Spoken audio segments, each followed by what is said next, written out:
एक साधा भक्त होता. तो स्वामींवर खूप प्रेम करायचा, रोज नामस्मरण करायचा. पण त्याच्या मनात एक गोष्ट सतत टोचत होती की तो सतत मांसाहार करायचा आणि त्यामुळे त्याला वाटायचं की कदाचित स्वामी त्याला स्वीकारणार नाहीत. गावात अनेक लोक वेगवेगळ्या गोष्टी सांगायचे. काही मानायचे की सेवा करायची असेल तर सर्व नियम पाळावे लागतात, तर काही म्हणायचे श्रद्धा महत्त्वाची. पण त्या भक्ताच्या मनात सतत अपराधीपणा होता. तो जेव्हा स्वामींचा फोटोसमोर बसत होता तेव्हा एकीकडे शांतता मिळायची, पण दुसरीकडे मनात प्रश्न उठायचा, मी योग्य आहे की नाही? मी मांसाहार करून सुद्धा स्वामी सेवा करू शकतो की नाही? एक दिवस तो मंदिरात गेला. लोक निघून गेल्यावर तो एकटा शांतपणे बसला आणि आपणच डोळ्यात पाणी आले. म्हणाला, स्वामी, मी चुकत असेल तर मला योग्य मार्ग दाखवा.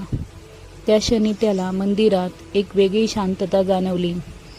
काही आवाज नव्हता, पण मनात जणू उत्तर म्हटलं ते मनातून असते. त्या दिवसापासून त्याच्या आयुष्यात हळूहळू बदल सुरू झाला. तो स्वतःला दोष देण्याऐवजी स्वतःकडे समजावून पाहू लागला. तो सेवा करत राहिला, मंदिर साफ करणे, गरिबांना मदत करणे आणि स्वामींचे नाम घेणे. पण मनातील प्रश्न अजून पूर्ण संपला नव्हता. एका रात्री त्याला विचित्र स्वप्न पडले. तो एका मोठ्या रस्त्यावर चालत होता. आजूबाजूला लोक होते, काही धार्मिक, साधे, काही चुका करणारे, पण सगळ्यांच्या पुढे स्वामी चालत होते. स्वामी सर्वांना सारखेच नजरेने पाहत होते. त्याला धडधडत्या मनाने विचारलं, स्वामी, मी तुमच्याजवळ राहू शकतो का?